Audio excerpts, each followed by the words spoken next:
Vamos a empezar entonces a compartir la pantalla.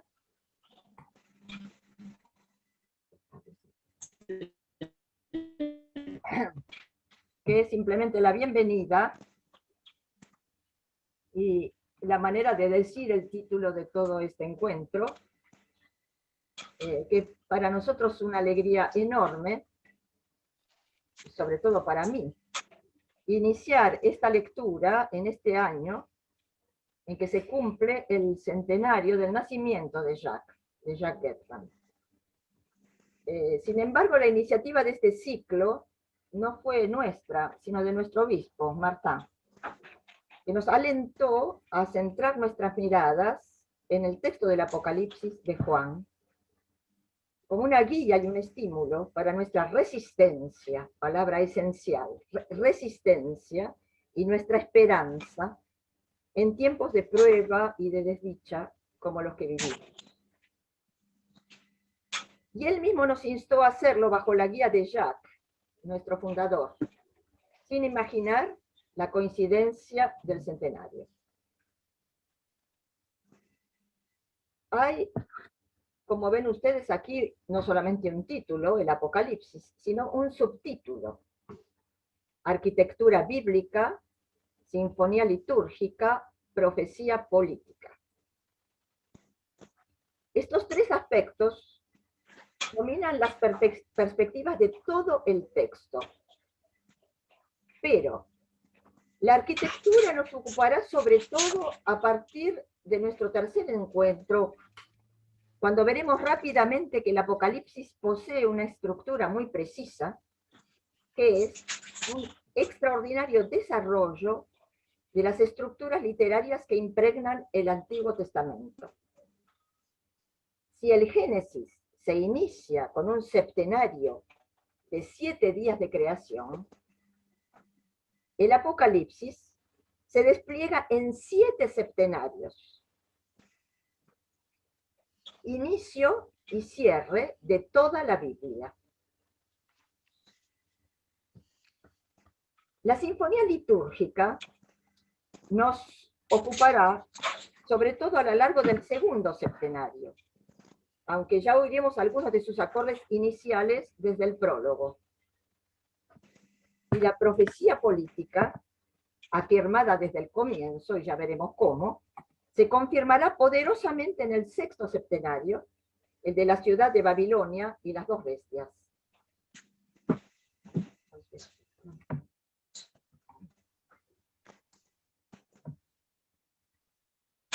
Jacques trabajó este texto palabra por palabra, letra por letra. Lo escribió enteramente en griego, como ustedes pueden verlo acá, es la primera página de su cuaderno de estudio. Lo escribió enteramente en griego e ilustró con colores, imágenes y formas su traducción al francés. Es lo que más o menos ustedes ven aquí. A lo largo de estos encuentros leeremos, como él y con él, el texto del Apocalipsis y lo haremos siguiendo fielmente su comentario integral, desde la primera a la última página, si Dios nos lo permite y ustedes lo quieren, por supuesto. Nos detendremos de vez en cuando en algunos pasajes y pasaremos muy rápidamente sobre otros, dejándolos a la lectura y la meditación de cada uno. Y esperamos llegar triunfantes a los versículos finales, que son un triunfo en sí mismos. Maranatá. Maranatá. Ven, Señor Jesús, en imperativo, o como una plegaria o un pedido. O bien, Marán atá. El Señor vino, en indicativo y como algo ya realizado. De una u otra manera, la victoria final de Jesucristo queda afirmada. Comenzamos pues por el comienzo, y le voy a pedir a Enrique que lea el primer párrafo, si es posible.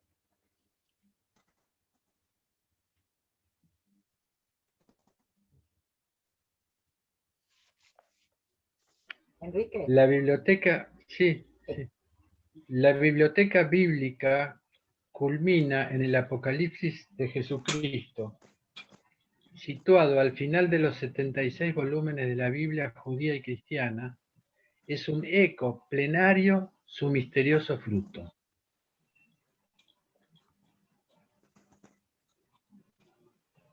Primera frase del libro. Biblia. Como ustedes saben, quiere decir libros.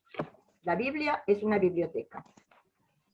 La biblioteca recibió el nombre de Biblia en el momento en que se la tradujo al griego, en el siglo II antes de Jesucristo. El Apocalipsis se nos presenta desde la primera frase como una suma, una síntesis de toda la Biblia.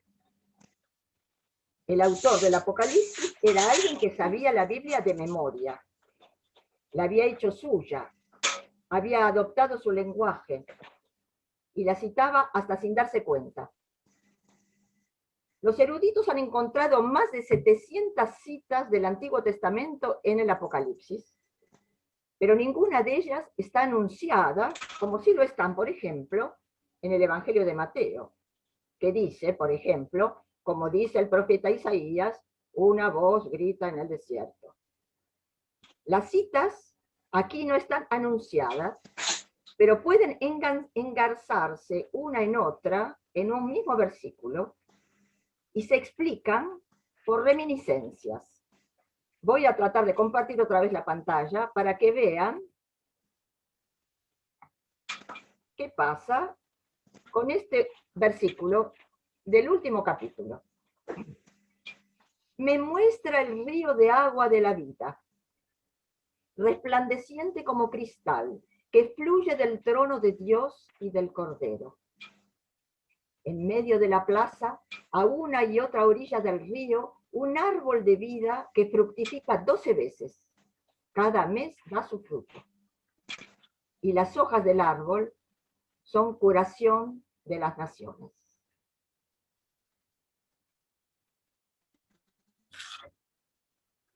Me muestra el río de agua de la vida, resplandeciente como el cristal que fluye del trono de Dios y del Cordero. Un río que fluye. ¿En qué piensa inmediatamente un lector de la Biblia? ¿En qué piensan ustedes? Quizá alguno tenga ganas de liberar su micrófono para responder o responder por el chat. ¿En qué piensan ustedes cuando se habla de un río que fluye de un centro? Lo digo yo para empezar. El pozo de la Samaritana. Podría ser. Agua de vida. En el río del Espíritu. El río del Espíritu, el agua, el símbolo del Espíritu, muy bien. Los ríos que salen del paraíso, que están en el paraíso. Muy bien, perfecto.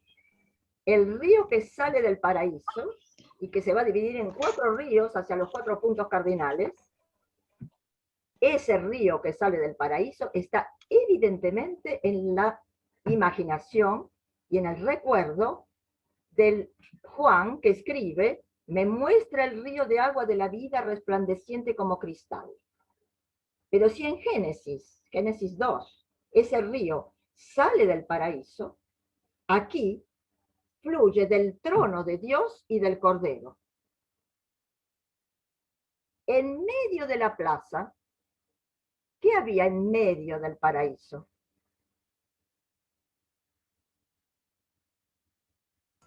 El árbol del bien y del mal. El árbol del conocimiento de lo bueno y lo malo. Y el árbol de vida. Los dos estaban en el medio del jardín. Son el mismo árbol. Muy bien, Enrique, gracias.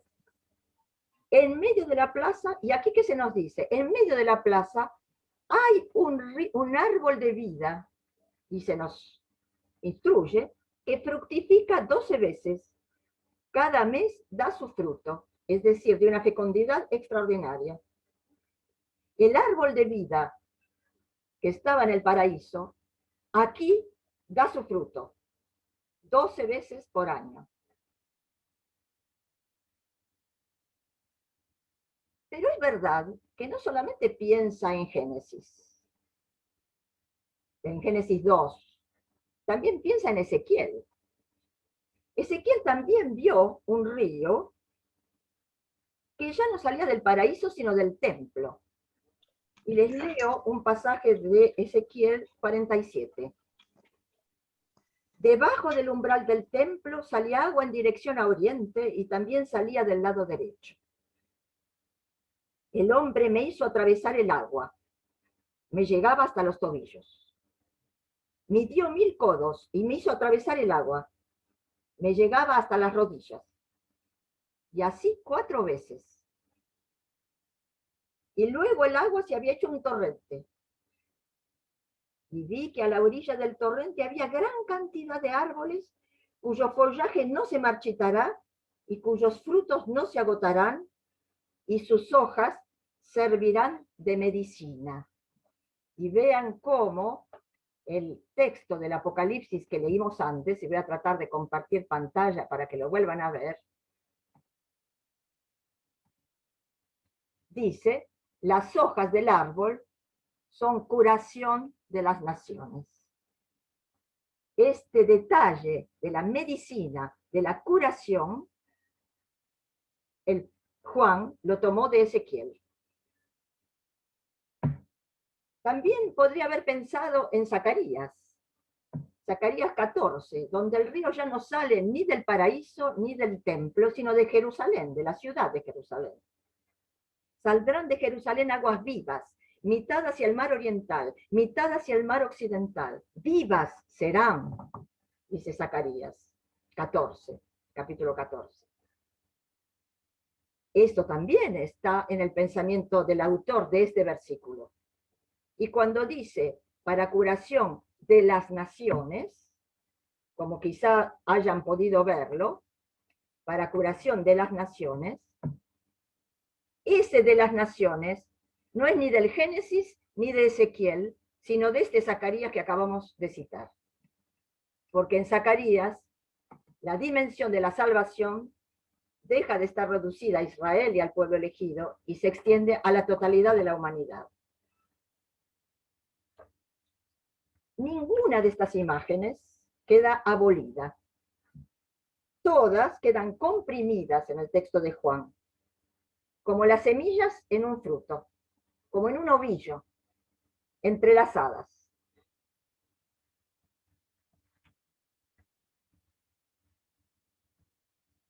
De hecho, con el padre Beauchamp, un exégeta que Jacques admiraba mucho, podemos comprender que el Apocalipsis y toda la literatura apocalíptica, de la que hablaremos enseguida, es como un macizo montañoso que llega en la Biblia al final de otros 2 macizos.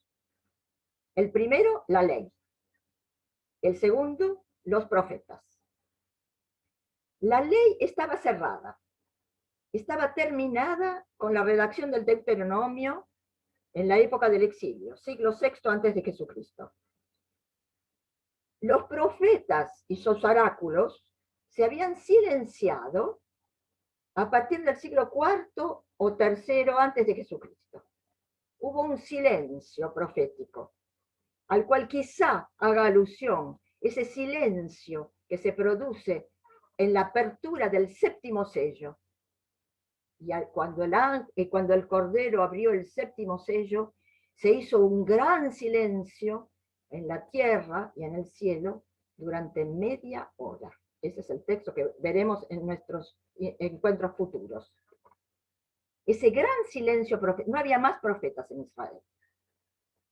Ese gran silencio profético aparece sustituido por los apocalipsis, que viene a continuar la profecía, de alguna manera, y también, de otra manera, a ponerle un fin, una palabra esencial.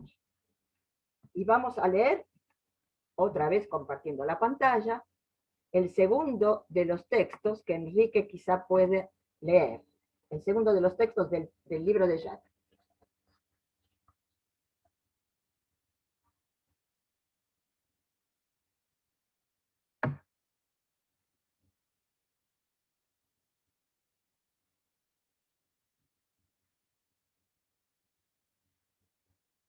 Enrique, ¿podés leerlo?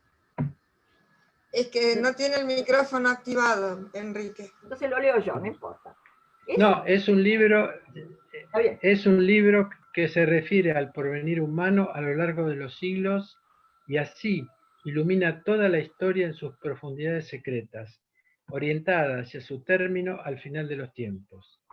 Esta finalidad se hace más urgente en las épocas de grandes crisis y de final de civilización, lo cual prueba su importancia para nosotros. Desde ahora, y antes de dejar de compartir la pantalla, quiero hacer notar algo fundamental.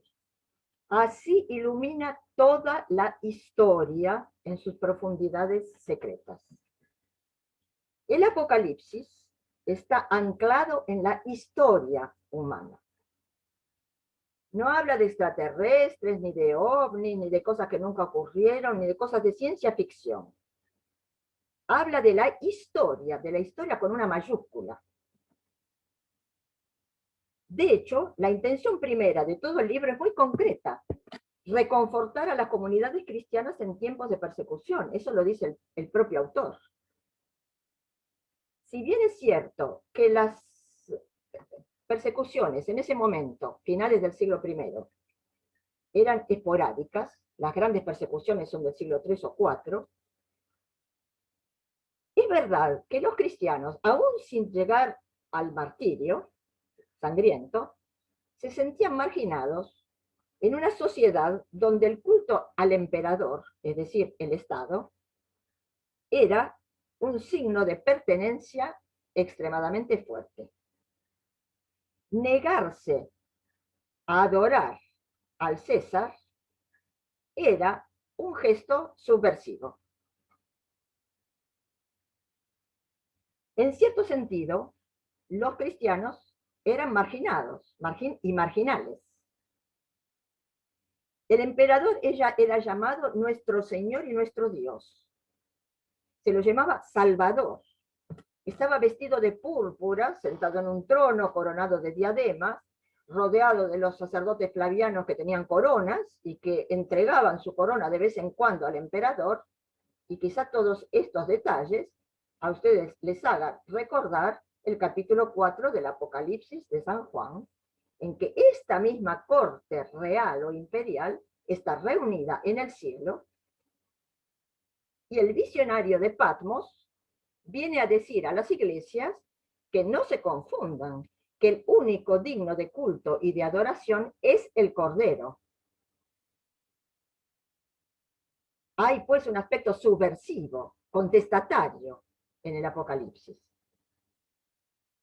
Anclado en la historia, sí, pero no solo la historia como una serie de acontecimientos más o menos inconexos, como lo que vemos en los noticieros de la TV. Esta historia tiene un fin, un telos, un escatón. El final de los tiempos.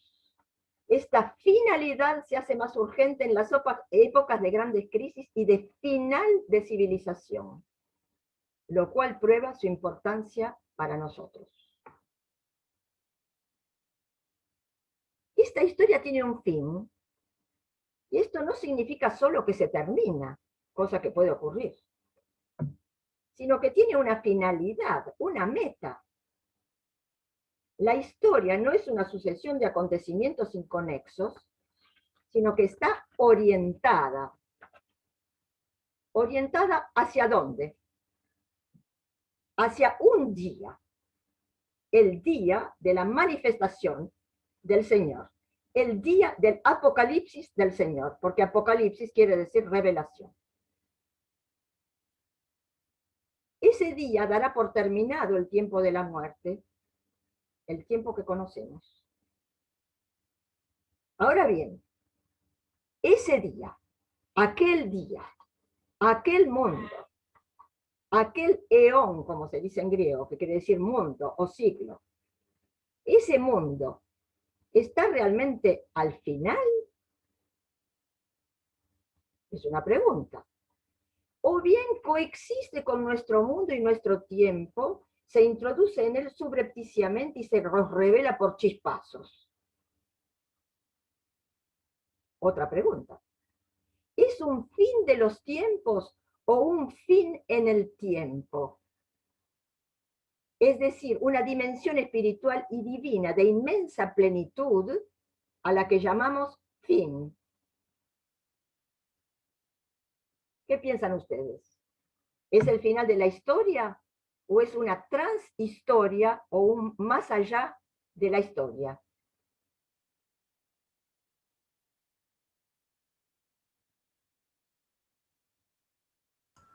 Creo que es un más allá de la historia. Es un más allá de la historia. Y ese más allá significa que nosotros en la historia no tenemos contacto con eso. Sí, de alguna manera. Sí que. Es más una transhistoria, me gustaría más a mí.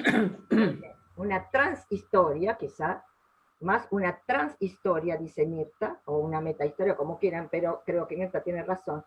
Una transhistoria, es decir, una historia que subyace a nuestra historia y que emerge en ciertos momentos. Pensemos, por ejemplo, esto yo no lo había pensado, pero lo pienso ahora, en Jesús mismo. Jesús anuncia, no el fin, anuncia el reino de los cielos, anuncia el reino de Dios. Ese reino de los cielos, de alguna manera, se parece al fin, porque el reino de los cielos es un orden y un mundo en el que la muerte no existe. ¿No es cierto? Hay una cierta identificación entre este fin y el reino de los cielos.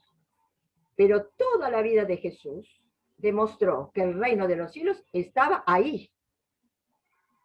Cada uno de sus milagros. Multiplica los panes, cambia el agua en vino, da la vista a los ciegos, cura a los paralíticos, resucita a los muertos. ¿Qué es? Son los signos del reino que aparecen en nuestra historia, que emergen, como un agua subterránea que de pronto aparece, surge. No sé si esto es lo que Mirta quiere decir con transhistoria. Puede ser. Sí, me gustaba esa palabra por eso, porque creo que está entrelazada con la historia, oculta pero presente a la vez. Y me gustaba por eso la palabra. De acuerdo. Y yo creo que es esa la visión que debemos tener a través de todo el Apocalipsis de Juan. El fin no está al final. El fin está aquí, presente en cada instante de nuestra vida. No sé si Adriana María está de acuerdo con esto. Sí. Sí, sí, absolutamente. Les recuerdo una anécdota de San Nicolás Velimirovich, que algunos de ustedes conocen. Es un gran santo serbio del siglo XX, un obispo, que fue cautivado por los, hecho prisionero por los nazis, y ha enviado a un campo de concentración, el de Dachau. Milagrosamente sobrevivió a ese campo de concentración y pudo huir hacia Estados Unidos terminada la guerra. Y él contaba una experiencia en su campo de concentración. Decía, soy polvo y ceniza. Estoy ahí sentado en un rincón de ese horror y digo, soy polvo y ceniza, toma mi vida, Señor. Y entonces Dios nos toma y nos elevamos a los cielos y estamos en Dios. Pero no podés soportarlo y entonces decís, no puedo soportarlo, Señor, hazme volver abajo. Y te vuelves a encontrar sentado allí, horas y horas repitiendo, soy polvo y ceniza, toma mi vida. Y una vez más Dios te agarra hacia lo alto y después de un momento de silencio, San Nicolás Velimirovich agregaba, daría todo lo que me queda de vida por una hora en Dachau.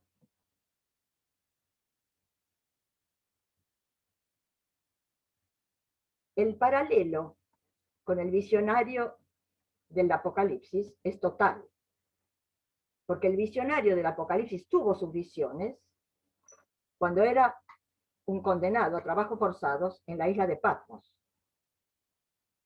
Y es en medio de ese horror que los cielos se abren y la dimensión del fin penetra aún en el momento más terrible de nuestra vida.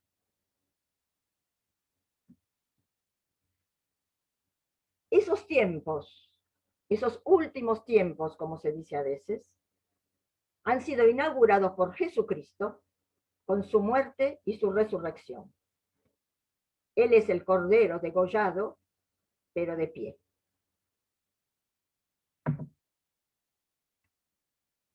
Voy a volver a compartir pantalla si lo quieren.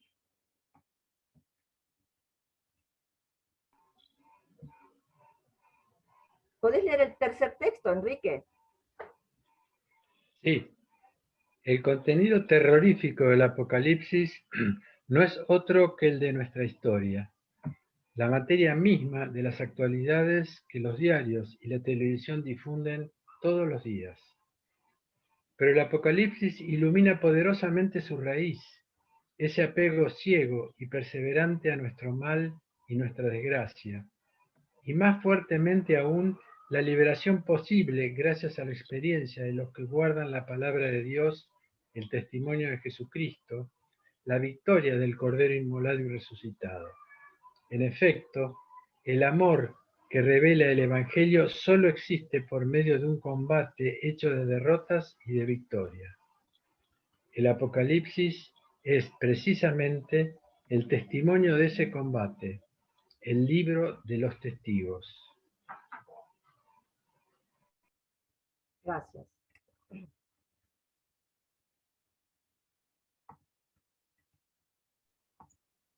Apocalipsis te quiere decir... Ese es un párrafo impresionante, ¿eh?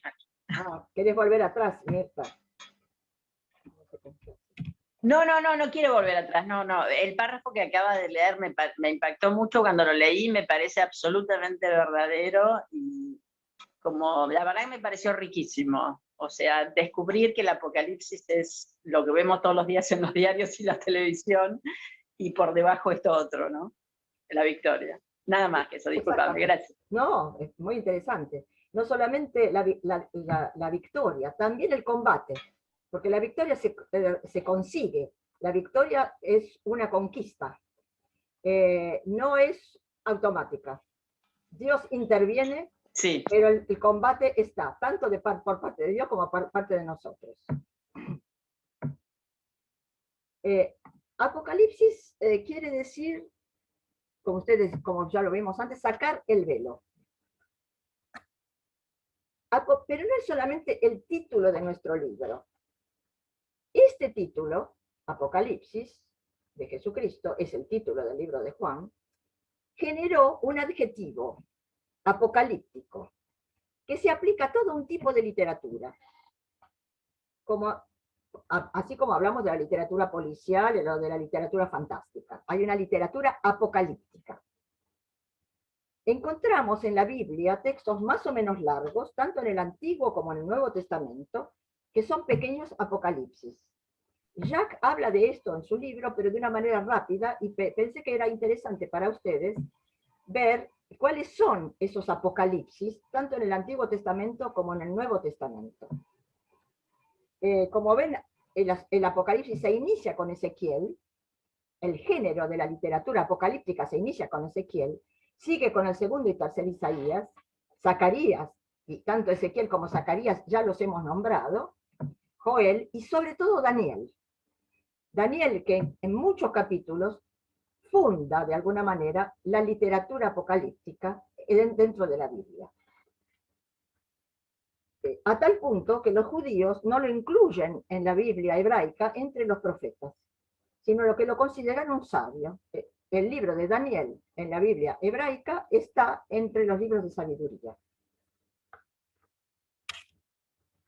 Quizá en el Nuevo Testamento, Jesús, que como dijimos antes, centraba su mensaje en la inminencia de la llegada del reino de los cielos, adquiere de vez en cuando en su lenguaje, el lenguaje apocalíptico. Jesús de vez en cuando se hace un apocalíptico. Y lo vemos en los que se llaman discursos apocalípticos o los discursos del final de los tiempos que aparecen en los evangelios sinópticos. Un capítulo en Mateo, un capítulo en Marcos, un capítulo en Lucas. Es decir, que Jesús mismo sabía manejar este lenguaje que era muy común ya en su época. Vamos a volver a ver también este lenguaje apocalíptico en la segunda de Pedro, sobre todo. En la primera de Pedro hay algunos rasgos, y sobre todo y fundamentalmente en este Apocalipsis de Juan, que es el Apocalipsis por excelencia del Nuevo Testamento. ¿Podemos leer el párrafo que está aquí mismo, Enrique? Docenas y docenas de apocalipsis judíos, luego cristianos, se escribieron entre el siglo II antes de Cristo y el siglo II después de Cristo. En esos siglos de crisis, de civilización, de persecución del pueblo de Dios y de tensión escatológica, todo parece anunciar el fin del mundo. Los apocalipsis buscan entonces precisar las etapas y a veces la fecha de la victoria mesiánica sobre las fuerzas tenebrosas del mal. Sus autores se ocultan bajo el nombre de los patriarcas, Adán, Enoc, Abraham, de los profetas, Elías, Baruch, Esdras, o de los apóstoles, Pedro, Juan, Tomás, Bartolomé, Pablo, Esteban, para transmitir revelaciones e informaciones ocultas. Y para ilustrar un poco este párrafo, les hice un listado de los principales apocalipsis judíos y los principales apocalipsis cristianos. Como ven, hay muchos. Y si miran las fechas, vemos que se extienden desde el siglo III antes de Cristo. Clara, Sí. una pregunta. ¿Esto está en el libro o hay que escribirlo? Esto que está acá no está en el libro, pero no tenés por qué escribirlo. Te puedo mandar la lista. Está bien. Está bien. ¿Y lo anterior que enseñaste está en el libro? Esto, docenas y Sí. docenas. Esto sí es una página. Cuando dice página, está indicando la página del libro. Ah, El libro de Jack. ok, listo. Lo que pasa que Jack, Bárbaro, gracias. Jack no hace más que decir una frase rápida sobre esto, porque no podía ocupar tanto espacio con este tema, pero me pareció interesante que ustedes tengan una cierta lista, para que vean la profusión, no solamente la profusión, sino la permanencia en el tiempo. Fíjense que el Enoc etíope, que es más o menos de la misma época de Daniel, del profeta Daniel, está 3 siglos antes de Jesucristo, y tenemos algunos apocalipsis judíos del siglo IX después de Jesucristo. Entre los apocalipsis cristianos tenemos algunos, como la ascensión de Isaías del siglo I, es decir, contemporáneo del apocalipsis de Juan, y hay otros que están hasta el siglo IX también después de Jesucristo, para que vean hasta qué punto la literatura apocalíptica se fue cultivando intensamente a lo largo de muchos siglos. Estos que aquí llamamos apócrifos son los escritos que no entraron en el canon oficial ni de las iglesias ni de las sinagogas judías, de los judíos rabínicos, digamos. Y por eso se llaman apócrifos. Si quieren, vamos a dejar de compartir la pantalla una vez más, para decir algunos rasgos generales de esta literatura llamada apocalíptica. Toda esta literatura desarrolla un sistema simbólico e imaginario. Hay monstruos, ángeles, combates cósmicos, se habla de piedras, cifras, extremadamente importante, la cuestión numérica, personajes, animales, que todo eso constituye un lenguaje más o menos incomprensible para los que no están iniciados, pero accesible al grupo de iniciados. Muchos de estos símbolos tienen un origen babilónico, o oriental en general. La numerología, la astrología, la ciencia lapidaria, el simbolismo de los colores, de los ojos, las diademas, las coronas, son todos objetos o elementos que estaban ya en el imaginario babilónico. Hay una obsesión por los cómputos y los calendarios. y también, hay que decirlo, un retorno al relato mítico, como el que vemos en los primeros capítulos del Génesis, y que luego, a partir de Abraham, prácticamente desaparece de la Biblia, salvo en raras ocasiones, y que aquí reaparece el dragón, la mujer, la serpiente, el árbol con mayúscula, los caballos, la tiniebla, etc. Es decir, hay un retorno al lenguaje mítico de los orígenes.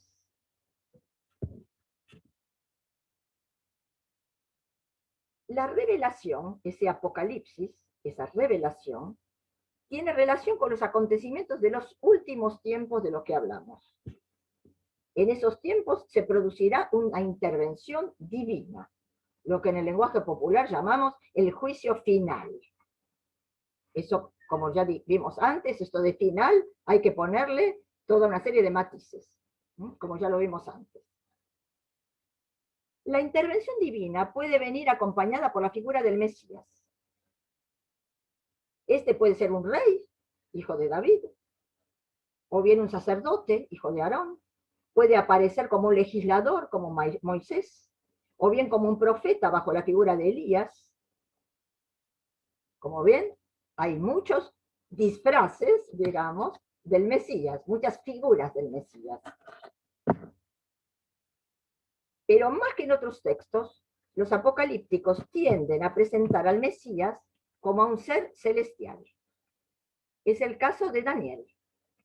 Daniel presenta a un hijo del hombre que viene sobre las nubes del cielo, que se sienta junto a Dios y que tiene dominio sobre todas las naciones.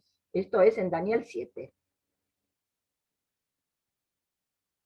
Esta figura es la que Jesús mismo se aplica, nada menos que ante Caifás. Se aplica a sí mismo. Y es esta figura la que, según el relato evangélico, le valió su condena a muerte. A tal punto, esta figura de Daniel era muy conocida por todos, pero estaba imbuida realmente de un sello divino. Otro rasgo de esta literatura, a diferencia del profeta tradicional, el autor del Apocalipsis no es un oyente, el profeta oye y luego habla, dice un oráculo. El autor del Apocalipsis no es un oyente, sino un visionario. Ve y después escribe. De ahí la enorme importancia de la figura del libro. El libro, por ejemplo, cuyos 7 sellos van a ser abiertos por el Cordero, el libro que el visionario del Apocalipsis debe comer, como Ezequiel tuvo que comer uno ya antes, hasta tal punto el libro es una suma de sabiduría que hay que asimilar.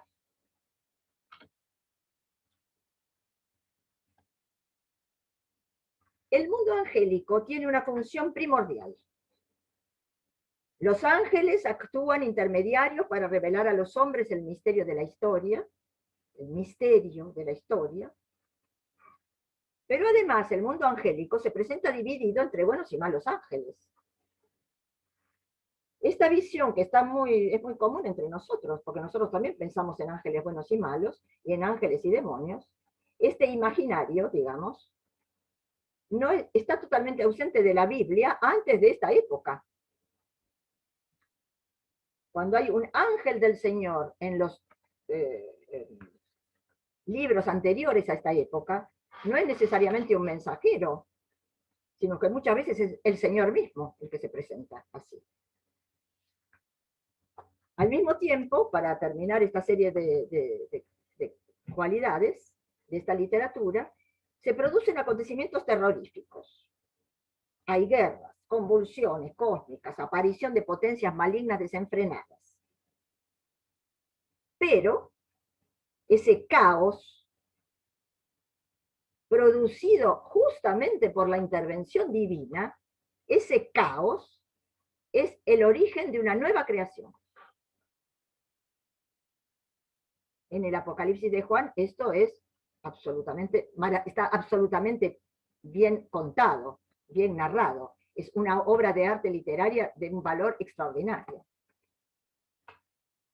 Recuerden la noche de Pascua, la vigilia pascual. ¿Cómo empieza?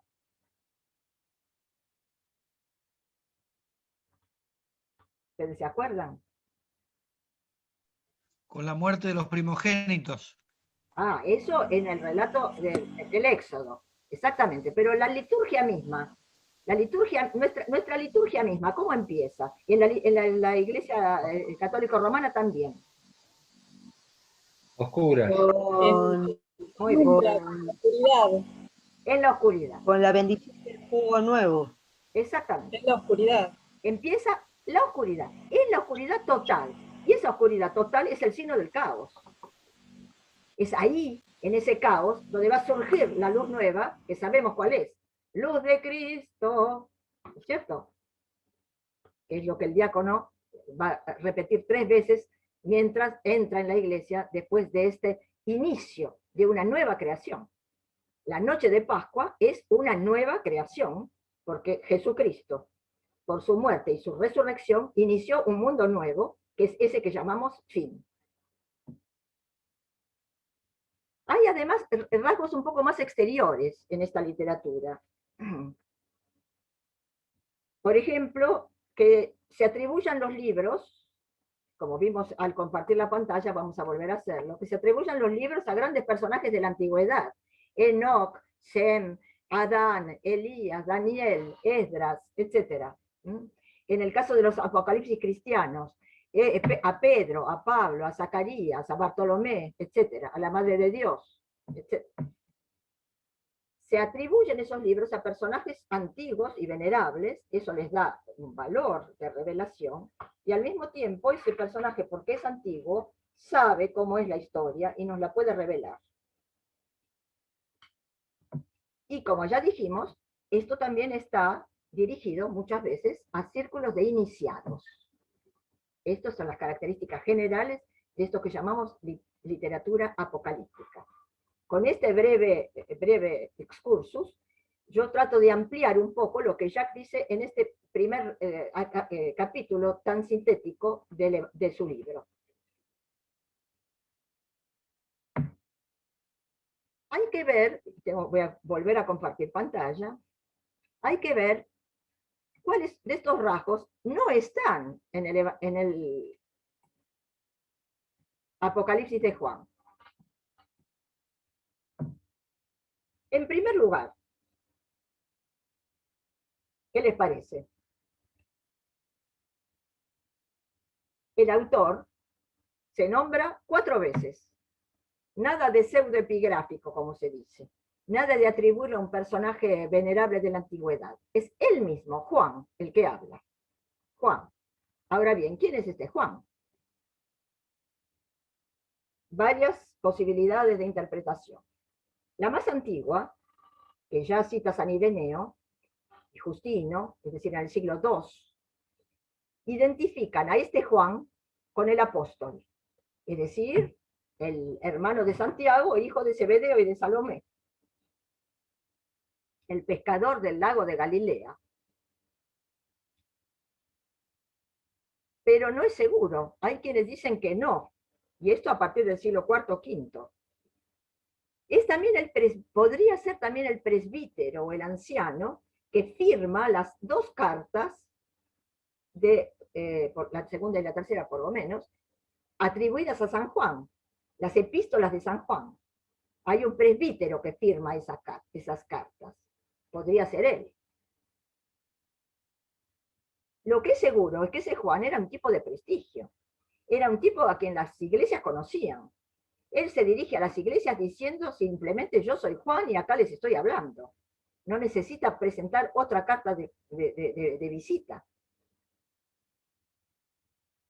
La atribución a Juan, el autor del Apocalipsis, como el evangelista, y también el apóstol, como lo mantiene hasta hoy la tradición católica y ortodoxa, es muy discutida hoy por los exégetas.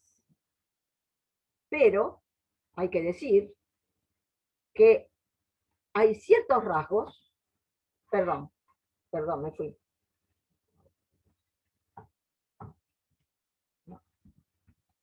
Hay ciertos rasgos que de alguna manera unen al Evangelio de San Juan con el Apocalipsis como dentro de una misma tradición.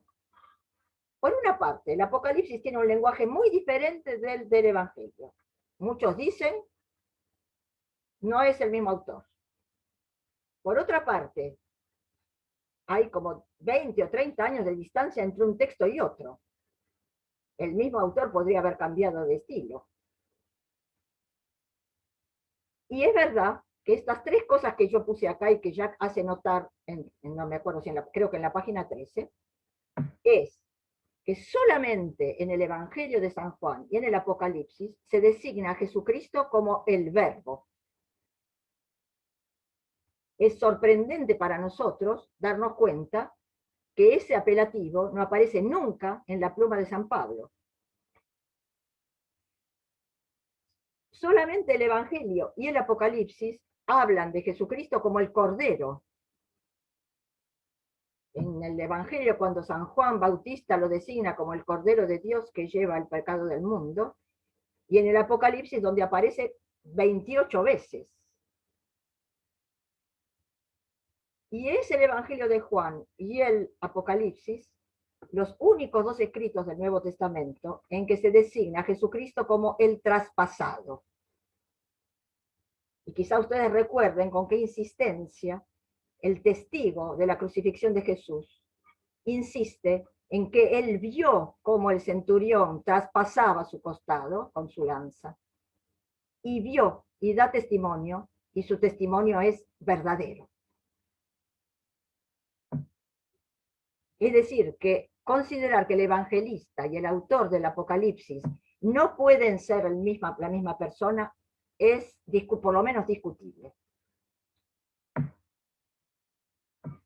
En cuanto a la fecha, perdón, voy a decir algunas otras cosas que diferencian, digamos, el Apocalipsis de San Juan de los otros Apocalipsis. El primero es porque él se nombra a sí mismo como autor.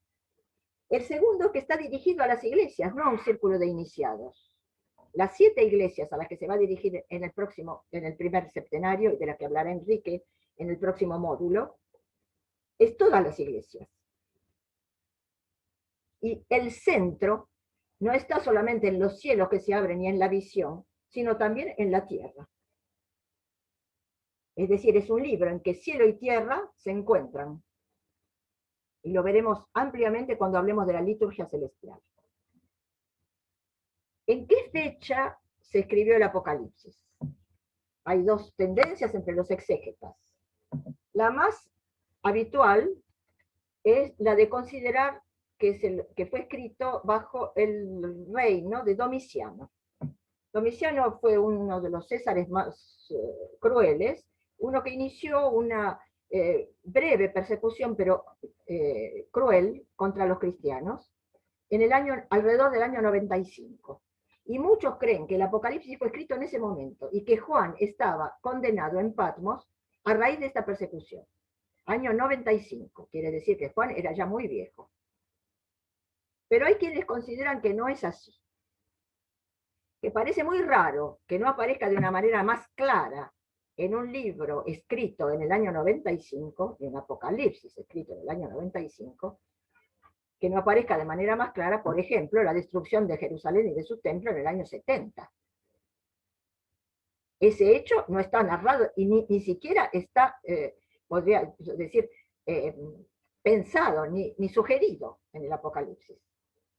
También hay otro, eso haría pensar que el Apocalipsis es anterior al año 70 y que se escribió no durante el reino de Domiciano, sino durante el reino de Nerón, que murió en el 68, y que fue el primero que inició una persecución breve y circunscripta en Roma, pero en la cual persecución murieron nada menos que San Pedro y San Pablo. Podría ser, por lo tanto, un escrito de los años 60 o 70, apenas 70, o de los años 90 del siglo I. Estas son las dos posibilidades. El lugar, y vuelvo a compartir pantalla si no les parece mal, porque podemos ver algunas imágenes, es Patmos. Esto es Patmos hoy. Patmos está, si ustedes, no sé si llegan a verlo, no sé, llegan a verlo aquí en el mapa, enfrente de la costa de Turquía, y justo enfrente de estas estrellitas que designan los lugares de las iglesias a las cuales Juan dirige este libro. Como ven, son todas vecinas unas de otras, muy cercanas, todas están en la misma zona, lo que se llamaba la provincia de Asia. Patmos es una especie de montículo rocoso en medio del mar, bellísimo, como ustedes ven, y que en este momento alberga una especie de fortaleza que es un monasterio construido sobre la gruta, la cueva, donde según la tradición San Juan tuvo sus visiones. Es esta cueva. Esta es la roca misma y esta es la iglesia que la continúa. Esta iglesia es un centro de peregrinación enorme y los peregrinos se arrodillan y besan esta piedra, la del piso, donde según la tradición San Juan estaba sentado o arrodillado mientras recibía sus visiones. La persistencia, digamos, del Apocalipsis en los ritos y en el arte occidental es enorme. Mucho más que en el oriental. La Iglesia de Oriente fue siempre bastante refractaria al Apocalipsis y recién en el siglo X lo empieza a considerar canónico. Mientras que las iglesias occidentales, sobre todo la nuestra, la que tiene el rito galicano, no la nuestra, pero digamos la que celebraba el rito galicano y el rito visigótico, están marcadas a fuego por el Apocalipsis, en gran parte, probablemente, por la influencia de San Ireneo, que, discípulo de San Policarpo, a su vez discípulo de San Juan, trajo a Occidente de manera masiva la tradición de Juan. Nuestra liturgia es, entre todas las liturgias, la que tiene más citas del Apocalipsis. Y yo, si quieren, compartiendo la pantalla, les muestro las que están simplemente en el común de la liturgia, es decir, lo que decimos todos los días. No es para que lo leamos ahora, si quieren, los que quieran me lo piden, yo les mando el texto. Hay 13 citas del Apocalipsis en el común de la liturgia, sin contar, además, que todo el Apocalipsis, y esto Estela lo sabe muy bien, todo el Apocalipsis es leído íntegramente durante las 6 semanas del tiempo pascual, igual que en la iglesia visigótica. Sin contar que se leen perícopes en fiestas muy importantes como la Asunción o Todos los Santos, y que el Apocalipsis es una especie de constante de inspiración de los autores de la liturgia a lo largo de todo el año. No solamente en la liturgia perduró el Apocalipsis, también en el arte. Acá les pongo uno solo de los múltiples tímpanos de catedrales donde aparecen personajes del Apocalipsis. Este es Santiago de Compostela, lo que se llama el Pórtico de la Gloria, y alrededor de Jesucristo, que muestra sus llagas, Jesucristo resucitado, pero que muestra sus llagas, vemos aquí a todos los ancianos del Apocalipsis, que no están tocando sus instrumentos, sino que se están preparando para tocar, los están afinando. Es uno de los muchísimos ejemplos que podría poner.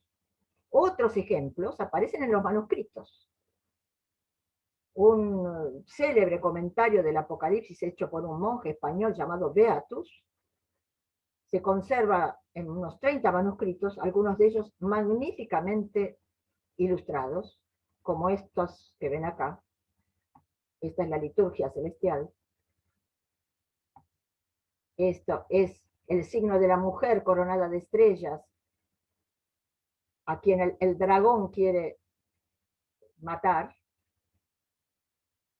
Y esta es la Jerusalén celestial, con sus 12 puertas, y con el Cordero en el centro de la plaza de la ciudad.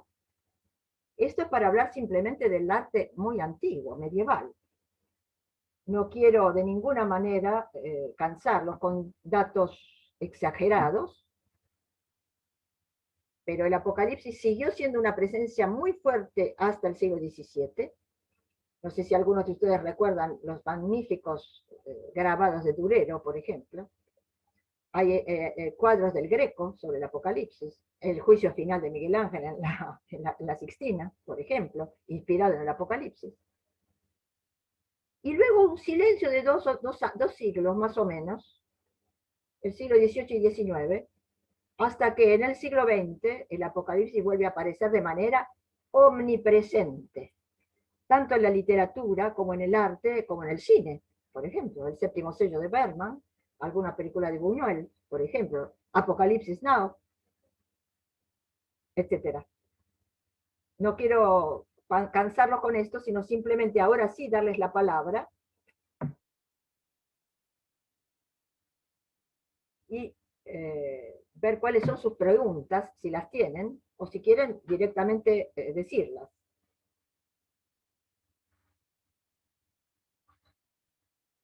De Marcos a todos. Ah, no.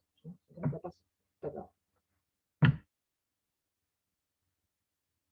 A ver, ¿quién se anima a la primera pregunta?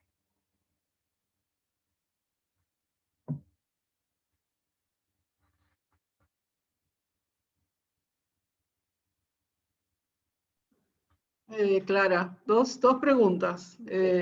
La primera es, por lo menos yo no tenía idea que hubiera tantos apocalipsis apócrifos posteriores a más modernos, ¿no? de la Edad Media. No sé cómo se han encontrado o quién los escribió, cómo se han encontrado. Y la otra era más referida a lo que hablamos de la transhistoria, ¿no? Es como que en los tiempos de crisis el lenguaje mítico se vuelve a introducir en la vida cotidiana. Necesitamos como la tierra, como la cosa mítica para sostener esas crisis. Y por eso, digamos, ahora, actualmente que estamos viendo una crisis, pareciera como que esa transhistoria, ese reino, debería manifestarse, porque estamos, o deberíamos estar más atentos, porque de alguna manera cada uno de nosotros está viviendo su crisis personal en medio de esta crisis colectiva, y ese tiempo que se va y viene, como decía, no me acuerdo quién de ustedes, es como que pareciera que en medio de la soledad de la pandemia, ese tiempo va, también viene, se va manifestando. Hay dos preguntas tuyas, entonces. Sí. La segunda no es una pregunta. La otra es, hablaste que los apocalipsis tienen un lenguaje mítico, con símbolos, con un montón de símbolos. Y hablaste de épocas de crisis y hablamos como de dos tiempos, un tiempo histórico y un tiempo que va y viene. La pregunta sería, ¿debería manifestarse ese tiempo ahora? Más allá que no sea un final de una historia. ¿Deberíamos poder percibirlo en el medio de esta crisis? La pregunta está dirigida a todos. Yo contesto la pregunta. Sí, a todos la hago. Si estamos leyendo el Apocalipsis, es justamente para que esta lectura nos ayude a hacer emerger ese fin. El fin es la presencia divina, es la acción divina en el mundo. Es lo que San Pablo llama el misterio. ¿Qué es el misterio para San Pablo? Es la junción, la relación, la colaboración de Dios y el hombre. No es solamente Dios el misterio, sino la colaboración de Dios y el hombre, el Cristo en vosotros. El misterio es el Cristo en vosotros, le dice a los colosenses. Esta junción de Dios y del hombre es lo propio de la Biblia entera. Porque la Biblia no es un libro sobre Dios. Tampoco es, o no son libros sobre Dios. La Biblia no es una teología. La Biblia no es una teodicea. La Biblia es la historia de la alianza entre los hombres y Dios. A partir de Abraham, y aún a partir de Adán, a partir de Noé, y luego a partir de Abraham. ¿Comprenden? Esta función de las dos dimensiones, lo que hace esencialmente al misterio. Y por eso Jesucristo es develación del misterio, porque Él es Dios y hombre, verdadero Dios y verdadero hombre. Es el misterio por excelencia. Cuando San Juan dice Apocalipsis de Jesucristo, y ese es su título, ¿qué quiere decir? ¿Que Jesucristo vino a revelarnos cosas? Seguramente sí. La revelación que Jesucristo nos transmitió.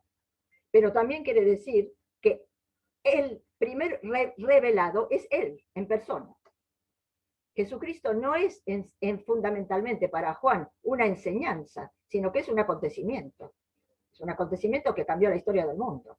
Una bomba atómica que cayó en la historia del mundo y que cambió la faz de la tierra para la visión de los apocalipsis, de Juan en particular.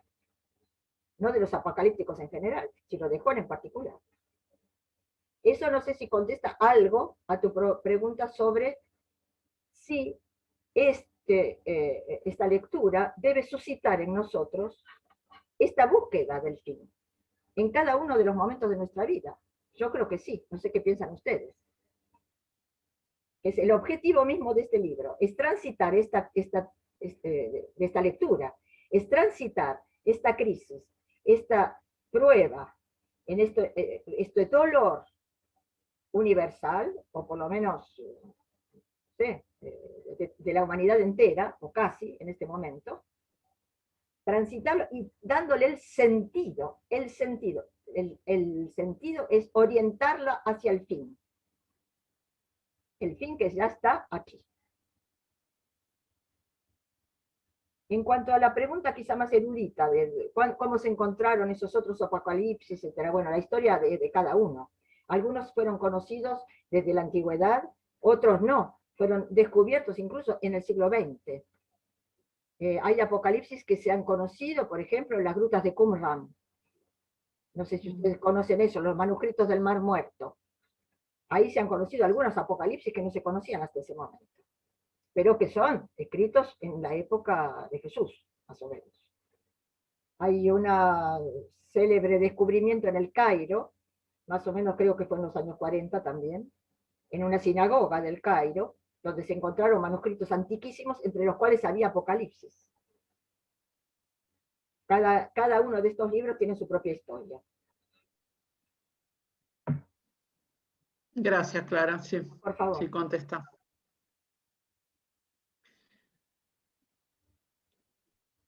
Sí, Marcos Agustín. Sí, Marcos Agustín. Muy bien, Agustín. No, ¿y por qué estos apocalipsis que aparecieron, digamos, no fueron considerados o con qué criterio se estudiaba estos otros apocalipsis que no era Juan, digamos? ¿Qué criterio se utilizó para calificar que no estaban en el canon? ¿Que no estaban cómo?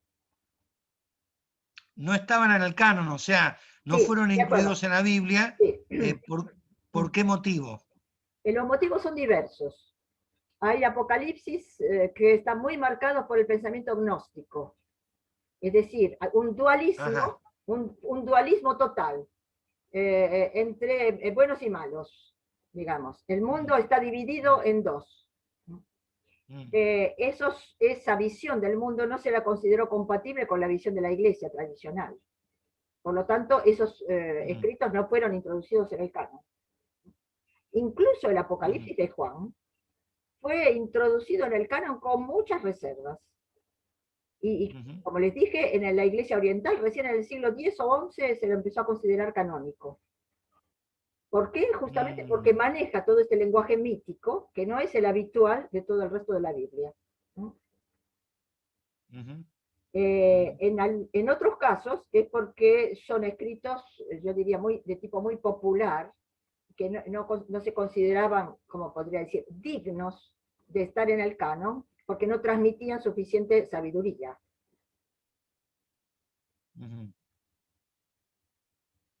Por ejemplo, hay un Apocalipsis de Pedro, que es muy interesante, pero está marcado, muy marcado por el pensamiento gnóstico, aunque es muy antiguo, es de la época de la misma época del Apocalipsis de San Juan.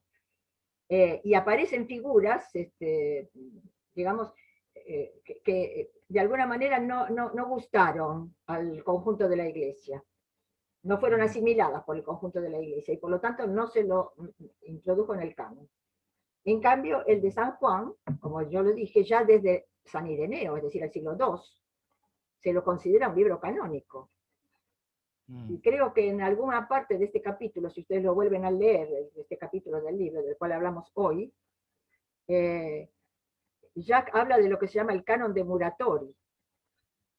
El canon de Muratori es una hojita, un pergamino, encontrado por un erudito italiano llamado Ludovico Muratori en el siglo XVIII, en Milán, en la Biblioteca Ambrosiana.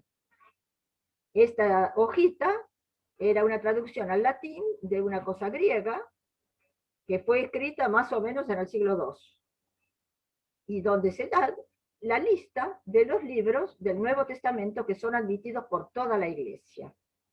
No solamente la lista, y a veces hay algunos comentarios muy interesantes.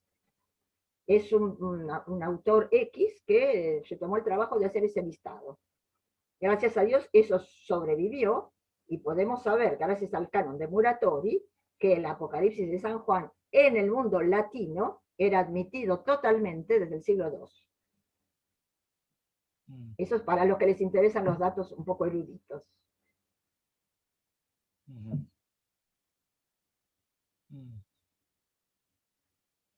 No sé si contesté lo suficientemente bien a tu pregunta, Agustín. Sí, creo que sí. Obviamente tenía que haber como un consenso, ¿no?, en la Iglesia para aceptar los libros. Me da la sensación que era como un consenso, no solo, sino de las iglesias en general, ¿no? Exactamente. Y eso muy tempranamente, porque ese problema ya se planteaba en el siglo II. Claro. Porque la Iglesia estaba en lucha, digamos, por ejemplo, con tendencias gnósticas o con tendencias heréticas, arrianas, llamamos como sea, y entonces hacía una clara distinción entre los libros que, digamos, reflejaban su verdadera enseñanza y los libros que eran más dudosos. Claro.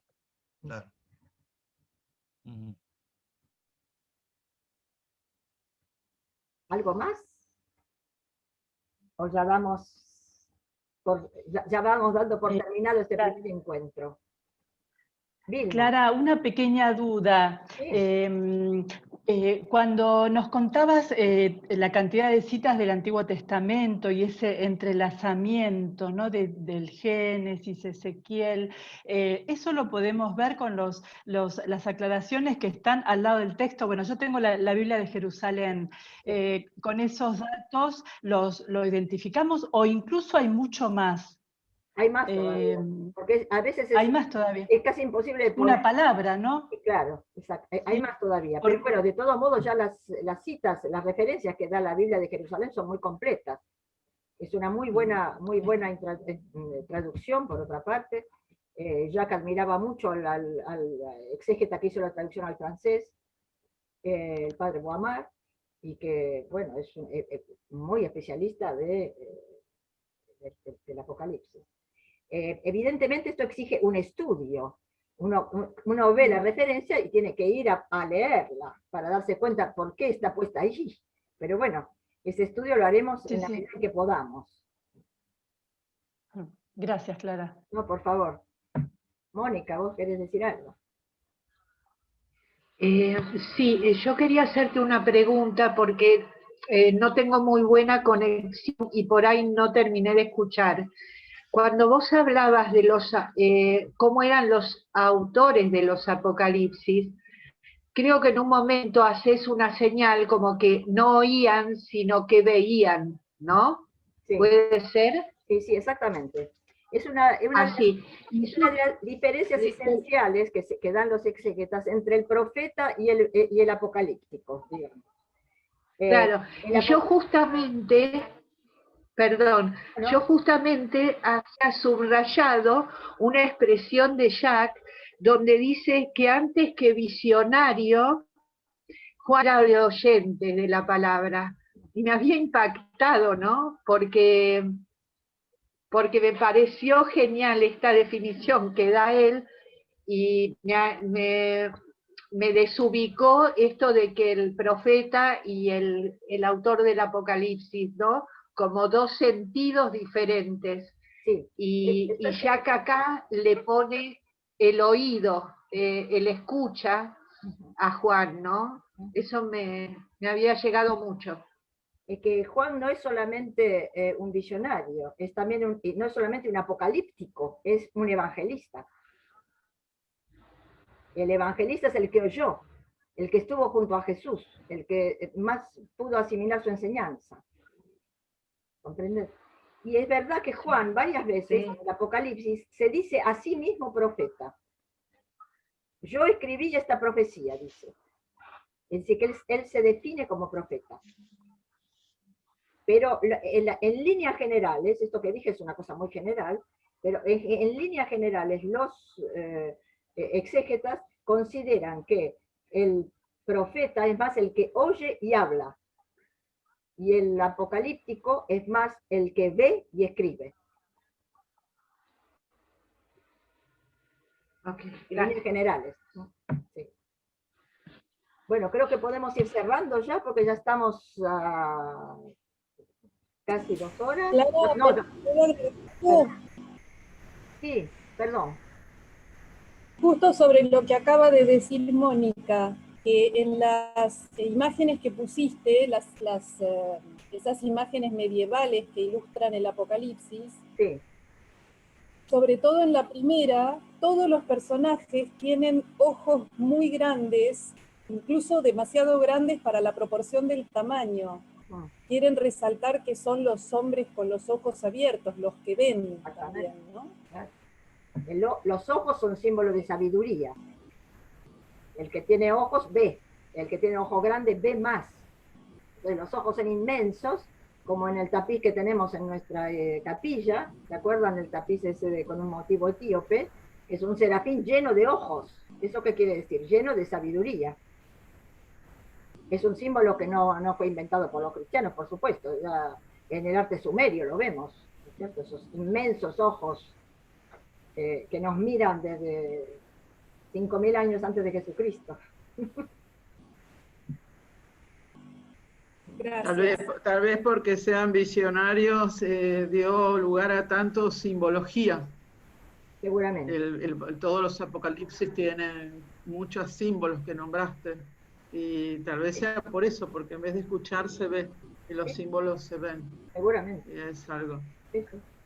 Y los ojos recuerdan también a los de los 4 vivientes que con multitud de ojos que ven todo, ¿no? Bueno, el ojo es muy interesante como símbolo. Bueno, esperemos que toda esta lectura nos abra los ojos. Y yo quería que nos vamos, si Dios quiere y ustedes también, nos volveríamos a encontrar el jueves próximo, a la misma hora. Y cada vez vamos a tomar un capítulo del libro, ¿no es cierto?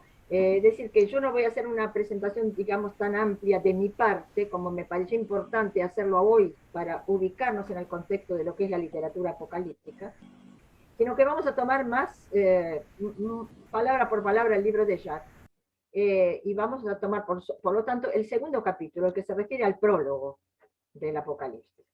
Y en el tercer encuentro vamos a ver la estructura, rápidamente, pero lo veremos como para que nos guíe en nuestra lectura. ¿Estamos de acuerdo? Perfecto, gracias. Bueno, gracias a todos. Sí, sí. Gracias a todos por Muy bien. toda la extraordinaria atención que hemos sentido a través de esta pantalla tan fría y al mismo tiempo tan expresiva. Gracias por todo y nos vemos, si ustedes quieren, entonces el jueves próximo